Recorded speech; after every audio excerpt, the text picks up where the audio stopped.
Welcome to Let's Be Perfectly Queer. A queer podcast creating space to talk about all things queer. My name is Archie. And I'm Katie. And we are your hosts. Questions of how you identify, seeking answers to clarify. Whether you're queen or somewhere in between, let's be perfectly queer. And today we have another queer Renee. Yep, because Katie's not good at getting any episodes up at the moment because she's got a full-time job. Yeah. That's basically work-life balance, guys. Trying to remember how to work-life balance. It's a good thing. But anyway, I have some stories and probably some questions along the way that I want to chat about and that will kind of elicit a further conversation without having to remember stuff about stuff. Anyway, I have gone in a thread of gay storylines on Reddit. Before we get in that, though, I've got some news. Oh, do you? The only reason I've got this piece of news is because I shared it to our story. Cool. So basically, as of the 1st of July, it has become more dangerous for a librarian in the state of Idaho to check out a book to a child if it has LGBTQ themes. What do you mean by that? So basically, there's new legislation that targets harmful materials, and it's in public and school libraries. Under harmful materials would include any discussion of homosexuality. So what you're trying to tell me is that librarians could potentially have penalties against themselves or maybe go to jail? There's a risk of a $250 fine and threats of lawsuits. Just because of a book Yes. that they haven't even written, Yes. that they're not the governing body about. Correct. So that's just something that was put in as of the 1st of July. So just some quick news, and I just wanted to point that out because I shared it. And yeah, it's just for sharing any books that are considered harmful. And apparently, homosexuality comes under harmful books. How do you feel about that being a teacher?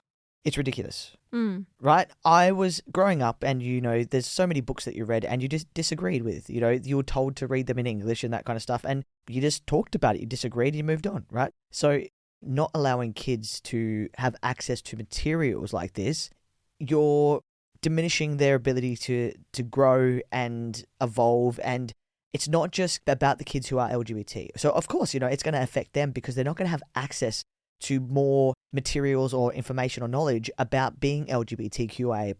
But it also is going to further promote hate and further promote homophobia because those kids who may not be LGBT, but they see these books, it normalizes it, right? But if you hide them and you say, no, you're not allowed to have these in libraries and that kind of thing, it's going to make being LGBTQIA+ taboo. Which is what they're doing anyway. Yeah. Is they're saying, in essence, by saying that you can't have a book in a library that's about people part of the queer community or the queer community in general, you're saying that the queer community is explicit information. Yeah. Which it's not. There's other things that they've considered in there as well, but it's just... What kind of other things have they classed us with? So it says the term has also been weaponized against any depiction of human sexuality, including masturbation. So anything to do with sex. Right. So they're from what I'm gathering, is they're hypersexualizing the queer community and they're putting it in all the same thing together. And it's something that I thought we got over years ago, but apparently it's back. And so that was some new news that is disappointing. Man. Most of the disappointing news does come from the States, which is sad. But yeah. Poor librarians. Right? Of all the things. Who'd have thunk they were now targeting librarians? For doing their job. One would say that maybe librarians are the least, I don't want to say entertaining because I have had some librarians in my life that I've really loved. Yeah. But like the least spiteful, the least worrying, the least dramatic, the least problematic. They're usually the loveliest people. Yeah. And they're targeting librarians. Jeez Louise, nobody's safe, guys. Yeah, and so it's also meant a lot of libraries in Idaho have had to close for several weeks to go through all their books. How are they governing this? I'm not 100% sure. It's such a good question because is it just about the title? Is it about the whole topic The topic. So if any book discusses... has a queer relationship in it. Gosh. And because of this, more than half of the librarians in the state are considering leaving their jobs. I can understand I don't blame them. Like, if that was to happen as a teacher, and like I said, I'd be out the door the next day. Yeah, completely. It's horrible. And really it's putting the onus on something that it doesn't, like, that's not solving anybody's problem by banning these books. Not at all. It's not going to stop people from being queer. No. And, there's the internet. Yeah. Oh, God, yeah. So people are still going to get access to these books anyway. So really, people who are banning these books who sound like they're illiterate, who can't read anyway, who knows, are now banning more books. Yeah. Wow. Which they should be reading. Yeah. Positive news. Thailand has become the first Southeast Asian country to legalize same-sex marriage. Well done, Thailand. That's amazing. Yeah. And I would never have guessed that. Yeah, so that's really awesome. So first Southeast Asian country. Well done, Thailand. Yeah. Good work. So true. I've got a recommendation also for this week because we have been watching Boys Like Me. Huh? The Japanese drama. The Boyfriend. Oh, The Boyfriend. Where'd you get Boys Like Me? Lols. The Boyfriend. It's a Japanese TV show. reality show. A Japanese reality show. Yep. I thought you were going to say more things. Sorry, I thought you were going to continue. So basically, on this reality show, it's a bunch of Japanese men who are queer and they get put into a house. And that's kind of the reality aspect of it. It's not as scripted and it's not as forced as other reality shows, which is really, really nice. There are little bits where obviously the producers and stuff get involved. Majority of it, we just get to have a glimpse of what happens when all these guys who are looking for love or looking for a partnership go on a show, and they have to also run a coffee truck. So they have to choose which two every day goes on a shift. And then, they get the opportunity for dates and sleepovers and that kind of stuff. And we are into episode 6 because they're only releasing 3 a week. But it's a really beautiful show, and it's not overly forced like some of the other reality shows that you do see that tries to force drama and tension. And it's just really beautiful. Yeah. I find it really refreshing that it's not hypersexualized. Yes. That it just shows the normal relationships of people without it being all about sex and bodies making out and kissing sex and making out and who's in relationships. Like, you can definitely see there's this beautiful innocence behind it that's like, oh yeah, I've got a crush on like Yusak, or it's really cute. Yeah. And they have these people that are just very open and honest about their feelings, but it kind of makes me feel like I'm back in high school with all the crushes. It is very innocent and it's sweet. And it's so sweet. And it's just like hand holding means so much. Yeah. And like a simple brush of the hand and that kind of stuff, which is really lovely. It's gorgeous. Yeah. And like you said, it's kind of nice also not having the westernization of the constant manipulation of people through reality TV shows, which sometimes can seem quite torturous. Yeah. And with this, they kind of just leave the guys to their own devices. Yeah. And they do introduce more guys in. And that does, in essence, innately lead to it changes the dynamic. Changing the dynamic. But it's not like they're like, oh, and this is going to cause drama, and here's another bombshell, and now your ex is there, and like your girlfriend before you realized you were gay, and all this kind of stuff. Yeah. And now you have to come out to your friends. Like, it's not all of that kind of drama. It's actually really nice, and how sweet and how beautifully it is portrayed I feel like whenever we get those kind of reality shows in more Western society, that it is incredibly sexualized, and it's just not something that nothing against sexuality. I think everyone's sexuality is beautiful. Some people love that and some people don't. But it's the hypersexualization that I think the issue is with. Yeah. Yeah. So I got to say that's definitely a recommendation. Something really cute to just put on the background, and it's really heartwarming, which is really cool. Yeah, and Lady Parts. And Lady Parts. Love Lady Parts. So Lady Parts is... We Are Lady Parts. Feel like it could have just been called Lady Parts. But if you look up Lady Parts on Google, what's going to happen? All right. So there's a TV show called We Are Lady Parts. Yes. I think it's on Netflix. I can't actually remember. Netflix. Fabulous. Thank you very much.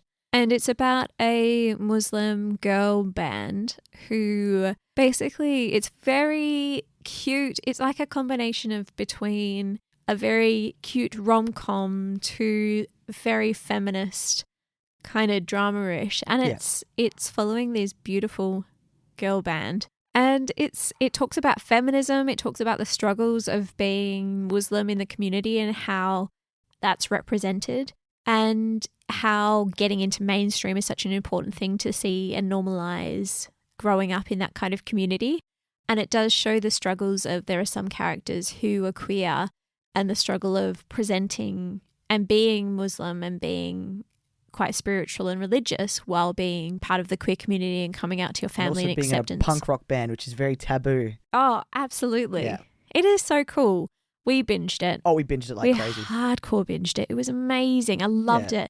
I was really sad when there wasn't another episode, another season that came out. It's UK based as well, and I fucking love UK based stuff. Yeah, it was just very good, and it was easy to watch, and it was so beautiful, and it was just it's a really good queer, positive, feminist show. Totally.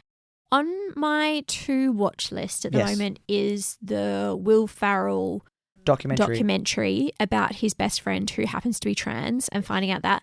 I'm really looking forward to watching that just because I know how he hasn't been the pinnacle of being open to the queer community, and his representation hasn't necessarily been queer friendly. Mm-hmm. So it seems that it's in an incredibly positive light. So I'm really looking forward to seeing that, and especially for somebody who I would class as a boomer. I think it's going to be cool seeing that, and hopefully they do it justice. That's the only thing I've got concerns about. And you never know, and that's the thing. So hopefully they're going to do it justice. I think it is produced and directed by Will Ferrell, so it should be. And I think that's coming out on one of the streaming platforms very soon. And then we've also got to watch 1946, the documentary as well, when homosexuality was added to the Bible. Oh, yeah, we've got to watch that as well. And that we've been talking about for years, but it's finally out and it's free on YouTube and other streaming places to watch. Nice. Yeah. Do you have any other recommendations or to watch things? I think that's the major ones, yeah, isn't I think it? that's pretty much it. Yeah. I don't think there's anything. Oh, actually, on Heartbreak High, what I really loved. So if you haven't watched it, Heartbreak High is based on the old Heartbreak High that was in like the 90s or such. And the new one is really cool. I really like the representation in it. I like how it's not the pinnacle of everything. It just so happens to be like, yeah, this is what life is. And some people are queer and some people don't really know how to define themselves. And you just get in relationships, and that's what life is actually really about. I feel like a lot of the time that there's this onus of being like, what are you or what are you doing? And sometimes it doesn't have to be that complicated. And I think it's also a great representation for high school students. Yeah. In Australia especially, and what it's like to go through these different things and have these feelings and have these emotions and have these questions. I think it's really well done in that aspect. Also, if you're listening and you might keep hearing some planes go across, because unfortunately the plane paths have changed recently and now they fly in this direction again. So we might have to look into some more soundproofing of this room just to get on top of it. Or move. It's the only alternative. Definitely the only alternative. Actually, really good segue into one of the Reddit stories that I'm going to read. It's got some questions that I want to ask you about and kind of like discuss what your experiences were when you were a kid. Yep. So, without further ado, this comes from Gay Storylines. And the title is, I'm dating my best friend. So when I was in second grade, I made friends with a guy I'll call Ryan. So me and Ryan always hung out together every time with me together. I was like, God, the grammar on this is not very good. That's all right. Gotta love Reddit though. Together every day. But then one day in 7th grade, he started acting weird. So we did, oh God. Do you need me to read it? You know when you skim read something, you're just like, yeah, that sounds really good. Yeah. Do you need me to read it? Yeah, maybe. Because you're used to reading kids shit. Mm-hmm. Yeah. All right, let's start this again. The title is I'm Dating My Best Friend, and it comes under the Reddit category Gay Storylines. So, when I was in second grade, I made friends with a guy, I'll call him Ryan. Me and Ryan always hanged out with me every day, but then one day in 7th grade, he started acting weird. So did my other friends that knew him, but I just ignored it because I thought he had a crush on a girl I know or something like that. But then one day, in 8th grade, he started daring my cousin, I'll call her Haley. Instantly, him and my friend stopped acting weird, so I thought that's what it was. But it only lasted 4 days. And then one day, one of my friends said he had a crush on me, and I didn't believe it. So the next day, Ryan and one other friend came over for a game night. We've been waiting for that the whole week. When my other friend went to sleep, me and Ryan played 2 truths, 1 lie. He said, 1, I play basketball, which he does. 2, I have a crush on you. 3, don't like pizza. And I was like, wait, we didn't eat pizza. And then he told me he had a crush on me. And I told him, okay, let me just have a moment. And I accidentally fall asleep. We wake up, forgot about what he said until my friend left. Then he kissed me. And I said, dude, WTF. And he backed off and went home later that night. I thought about it and I did kind of have a crush on him too. So we started secretly dating. One of my friends knew we were dating or that Ryan had a crush on me. So we started secretly dating until a guy who is known for bullying goes up to me and whispers, "I know you're dating Ryan." And I go quiet and went to the bathroom. I came back, everyone is staring at me and Ryan. And I see Ryan in the back of the room crying in a corner. So apparently my friend told the bully and they told everyone. So the bell rings, we all go to class and everyone is whispering. The teacher starts the class and this kid screams, "Ryan and my name are dating." Needless to say, I didn't have to go to school for 2 days. And the principal gave a 2-hour lecture to everyone about how being gay is okay. LGBTQ2+ is okay. I don't know why there's a 2 in there. I returned to school 2 days after, so I lost half of my friends because of that. And everyone knew about me and Ryan being gay for each other. And we are still dating to this day. It's been 1 year since then. He has blocked everyone. It's been 1 year since. He has blocked everyone that doesn't support him. Me too. The end. And I just want to point out there was not one single full stop in that whole thing. But being a teacher, you can kind of get what they're saying. Thank you for reading not that. Not one single full stop. I feel like I want to be like, guess why I chose that story? Why did you? I have no idea. Why would you choose that story? If I was looking on Reddit personally and I got through the first few sentences, I'm like, nope. Put something. I'm not going to decipher this myself. The reason I chose it is it kind of struck a memory with me of when you came out in primary school, high school. A, what was the reaction by your peers? And B, what was the reaction from your teachers? I didn't come out in high school. Remember, I lived in a country school. There's no coming out. Ah. Hell no. That's so interesting. Growing up in a country school, everybody they're small-minded, all right? Yeah. Without being, I don't want to be too derogatory or anything, but you have this small bubble of society, right? And what happens in that town is what happens. And especially when I was growing up, we only just got the internet and that kind of thing. So you didn't see the world that we see now. We didn't see queer representation. Homophobia in the town was strife. So there was no way I was coming out in high school. Did you know anybody who was queer in your school? No, not a single one. Wow. Looking back, I could tell, yes, and I had inklings. But I mean, there's definitely a hell of a lot of closeted people there. But just no. for statistics wise. Not one kid came out in high school. Not while I was there. Wow. That's It was not so a good. toxic. It wasn't a great town to come out in. Yeah, well, it makes sense if there's no queer people there. Yeah. If there's no presenting queer people there. Well, there was an older presenting queer couple, and everybody talked about them behind their backs, and I hated it. Yeah. It was disgusting. What did they say?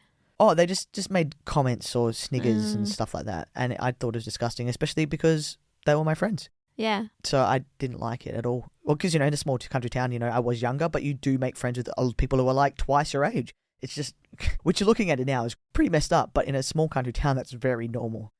Being 17 and having friends who are 35, 40. Yeah, fair. Yeah.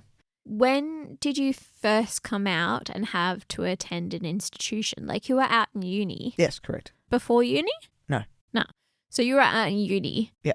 How did you find your cohort or the people surrounding you acted towards you being queer? They Any didn't different? care. They really didn't care. It was because I think once you're at university level, everybody's kind of experienced a bit of life. Yeah. Nobody cared. Yeah. And so many people in university experiment, so nobody cared. It was very just cool. That's fair. Yeah. I had a very different experience when I ended up coming out in Yes. high school. And both on all facets, from my friends, from my family, from the teachers themselves, I wish that the teachers acted in the way that this teacher did and have a appropriate conversation about there's nothing wrong with being gay and actually educated people, because I think that that's a really good way of taking it. So when I came out, I did have a lot of friends who were queer at the same time. So from my friends, it was easy. Yeah. But from the cohort of the rest of the year group, it was very different. And of course, it had a negative stigma with it. It was just like, such a bunch of lesbians. Yeah. I'm like, well, first of all, why is that derogatory? But if you say anything is such a bunch of whatever, it makes it sound derogatory because you're putting negative connotations on it. The other thing is that I remember we had one of our productions that was happening. Granted, I'm not a drama kid. My parents didn't let me do drama, and now I'm just extra flamboyant, so haha. But I remember we had one of our productions, and because there was two of my friends were dating and they happened to be a same-sex couple, that they were forbade to work together, and it was forbidden that any of the kids were unsupervised and they could not work together or anybody queer work together at the drama, like in the drama. That is private school for you. But that was the basis of it. It was we were alienated. We were seen to be doing something hypersexualized or wrong. And I'm like, the way that our school was positioned, and it happened to be an all-girls school, so it was positioned right next to an all-boys school. So it's like there was people having sex when I was in year 8, and yet you frown upon year 12 girls who happened to be in a relationship. And it was, from then on, it was just really sad how we would always get pointed out and stereotyped to be naughty when we were having the same, if not a lot more naive and, what's the word, like innocent relationships than the heterosexual relationships that were happening at the time, because they were less sexualized, because that wasn't what it was about. And I just think that it gives me hope in like you reading this kind of storyline, is that things have changed, and it does sound like it has these days, and potentially not so much in highly religious schools. But one would hope that the reaction and the appropriate reaction to this is that you educate and you don't put it on the onus of the person who is queer to be doing the education, because from a standpoint where you have, like, you are an educational institution, it is the responsibility of the people working there to actually correct the actions and the actions and the culture that is getting developed, because like that's the point of it. And that's why I guess in some ways bringing it back to the librarian situation it's so important, isn't it? Here's an interesting one. So this comes from the Am I the A-hole Reddit. So it's called Am I the asshole? For telling my son that he is obviously gay. Okay. Just from the title, what do we think? It is such a loaded question. Right. I feel like, do you know what? I'm going to take a hot take. Yep. I reckon, yes. Okay, well, let's find out. Wait, what's your take? Well, I've already read it, so. Okay, sure. Yeah. My son, 17 male, has apparently been in the closet for the past 7 months. So my son is fairly masculine / straight acting, if that makes sense. However, he's very obviously had a boyfriend, 18 male, for the past 7 months. He sometimes baby talks to this boy, hugs him all the time, has called him handsome, shares clothes, sits way too close to each other to the point where they're basically cuddling. He closes his bedroom door when with him, but not any other friends. Sees him like every day, buys him gifts, and for the past 7 months, he now always smells great. Has his hair fixed really nice, and dresses nicer, among other things. Today, I asked my son if I was going to invite his boyfriend on our trip, and he got awkward and said, "That's not funny." I asked what he meant, and he said, "I'm straight, that's not funny." I laughed, and when I realized he was serious, I started laughing even harder. I told him he was very obviously in a relationship with a guy and did a terrible job at hiding it. He got emotional and started asking me not to tell his dad. My husband already knows. Like I said, it was obvious. Then he got upset, saying I outed him when he wasn't ready. He hasn't said a word to me in a couple of days. Am I the asshole? So what do you reckon? I think there are a lot of different parts to this. I'm assuming this is a woman, seeing as she's talking about husband, and they are also, it sounds like they're in a heterosexual relationship. Mm-hmm. I don't think she's the asshole, because I kind of like the way that she was just like, it's evident, not even in his mannerisms himself, but in the way that he's acting towards this person. And she's just like, yeah, your boyfriend, like evidently. Yep. It sounds like her son has internalized homophobia, and it sounds like he's concerned about what his dad is going to say, in which that I don't think she's the asshole for what she's done and said, but I think that there probably needed to be some reassurance to be like, oh, by the way, it's okay. Like, we love you no matter what. I wouldn't necessarily call her an a-hole, but she didn't go about it the right way. Yeah. She should have allowed her 17-year-old son to come out to her. She took away that power from him. Okay. Because maybe he was still testing the waters and he's still trying to work out his sexuality. By her going, your boyfriend, and then being so persistent, letting him say no and be like, okay, maybe we can have a chat about this another time. But by her just laughing, and I think that was kind of a... It's funny because I think you and I are going to have different perspectives on this. Yes. Because I think I would have preferred to have that when I was coming out. Just because of the kind of personality that I am, I would have preferred someone to be like, oh, yeah, your girlfriend, of course. Yeah. And I would have been like, oh, finally, thank you very much. But also she was kind of saying as a joke, like kind of like, like kept laughing about it. But it doesn't sound malicious laughter. No. It was just like, from what I would have said, but this is coming again from like Australian larrikinism and that kind of stuff. I would have been like, yeah, of course, your boyfriend. Like, what are you talking about? Don't be ridiculous. But I guess I come from it from a different point of view, because one of my family members, when I was in my mid-20s, hacked my Facebook and said that I was trans. And so they took away my power of coming out before I was ready. So in essence, for me, I see this as very similar. Yeah. You took away the power from your kid. Yeah. It should have been more of a conversation like, hey, I just want to let you know, if you are gay, we're really cool about it. Like, I've noticed these things. I think it was just the way she went about it, because I know that when someone did that to me, my power was taken away. I felt like I lost the ability to come out on my terms in my time. Yeah. If that makes sense. That does make sense. Yeah. Absolutely. I think we all bring our own traumas to things, isn't it? She was actually deemed... the asshole. Correct. Yeah. Yeah. The top comment is, you're the... asshole. When I was 17 and watching TV with my parents, out of the blue, my dad turned to me and said, you know, it'd be okay if you were gay, right? I laughed it off, said okay, and went about my day. Within 6 months, I was questioning. It took several more years before I was comfortable calling myself bi and coming out to friends and family. I think I must have given off vibes to my parents for dad to come straight out and say it like that, but at no point in time did he make comments alluding to nothing.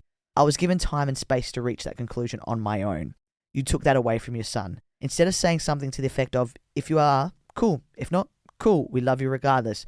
You forced him to confront that identity before he was ready. You need to stomp this shit out before it spirals. Let your son know what I said above, that however he chooses to identify is okay with you, and that you love him regardless and will take any future cues on how to proceed from him.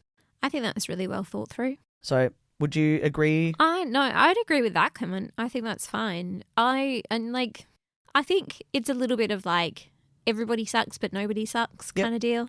I don't think anyone's like the actual evident asshole. Yeah. Yeah. So the title is... Am I the asshole? For explaining gay people to a 5-year-old. So what's your thoughts on the title? No. Have we talked about this before? I don't know. Have we? I don't know. Let's have a look. I think it's something that's been in my head for a while, because we've got so many people who are having kids around us. Mm-hmm. And it's inevitable that we are going to have to explain a little bit about ourselves at some point in time. At some point. I don't think that's something till high school. Really? Yeah. If they ask or they have questions, I just don't think it's not our place.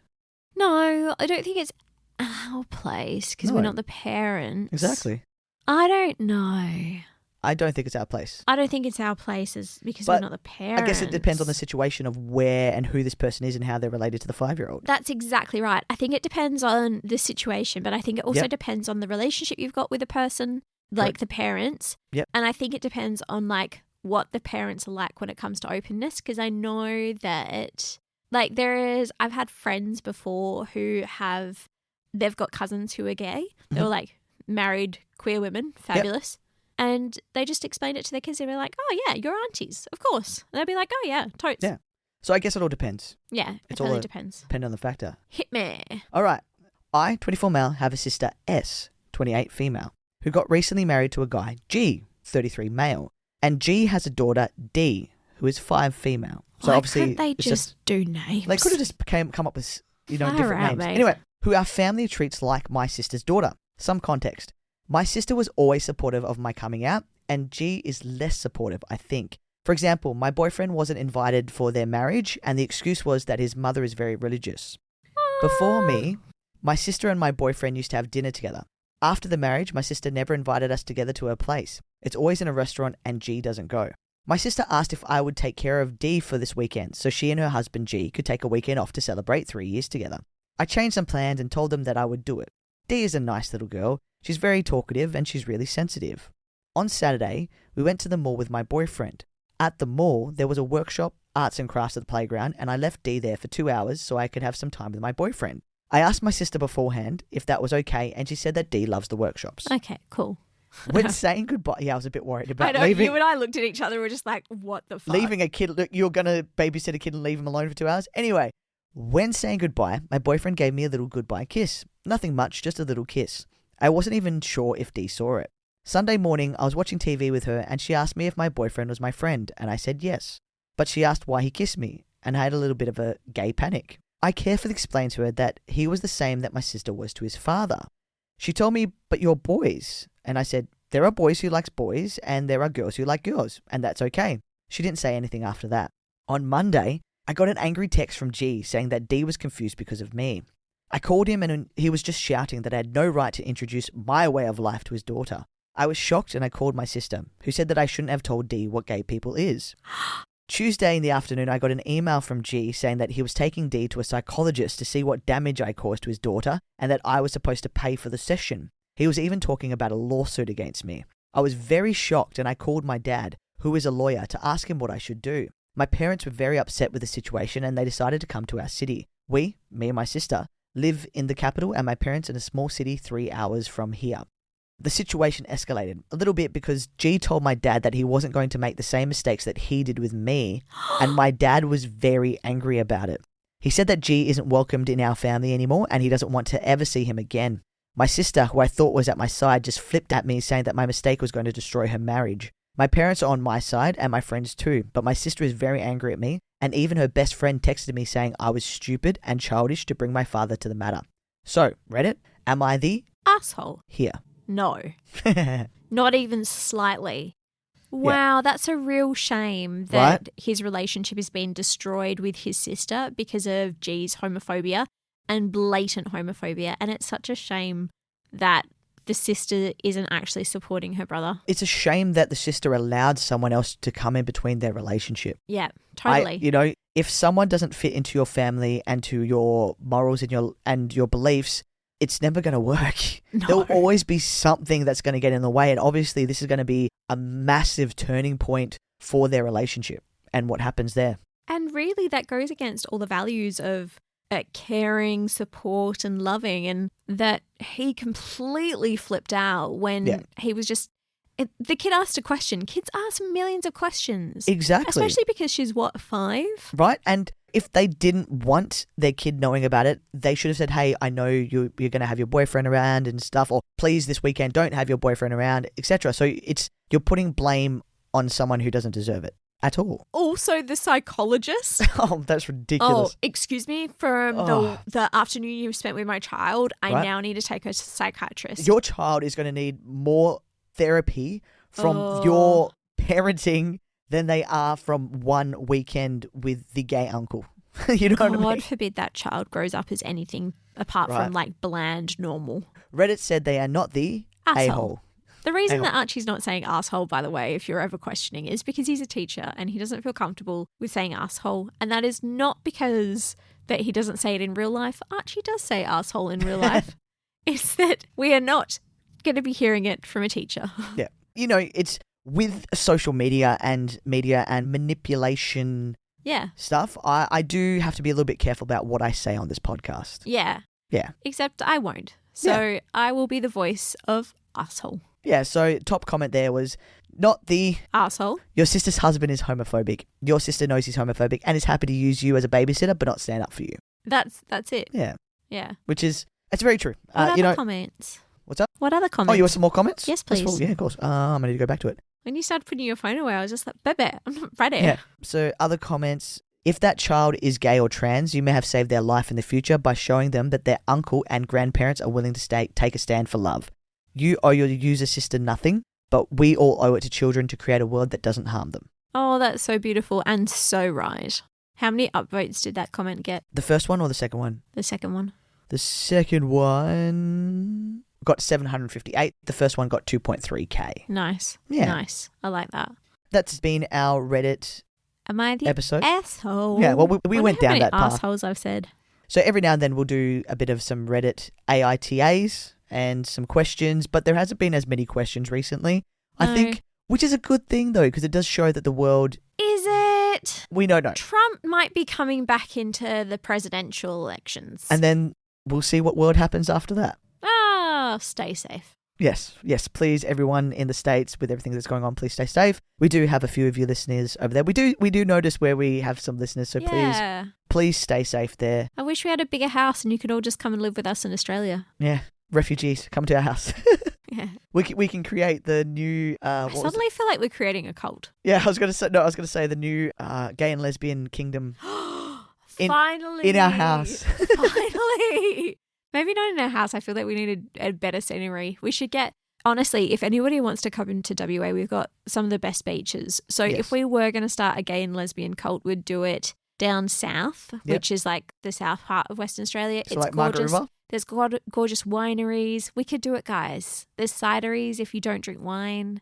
There's also food. There's breweries down there as well. Breweries. Breweries is such a weird word. Breweries. I know, whenever I say it, it's like breweries. Yeah. There's cocktail places, liquor places. I sound like I'm drunk already. It's not. It's only a Wednesday. Yeah. We need to put the bins out. Anyway. Thanks for listening, guys, to another episode of Let's Be Perfectly Queer. If you've enjoyed this episode, don't forget to rate, review, and subscribe on all your favorite streaming, listening, podcast platforms. And if you have any ideas that you'd like us to talk about. Oh, yeah. Send us an email on letsbeperfectlyqueerpod@gmail.com. It annoys me every time. I could have just put cast in there. I don't know why I just put pod. No, just pod. Just pod. We need to abbreviate. We're in Australia. Oh, I was like, podcast is too long, and then it's just extra 4 words, and it kills me every time we say that. Goodness me. Or send us a DM. Usually, that's the best way to get in contact with us, is send us a direct message on Instagram. Also, on Spotify, for some reason, you can send us a text message. It doesn't actually go to our phones, but it goes to a Buzzsprout inbox. So if you want to send us a message through there, you can do that too. Well, I hope you enjoyed this episode, and until next time, I hope that we have been perfectly queer.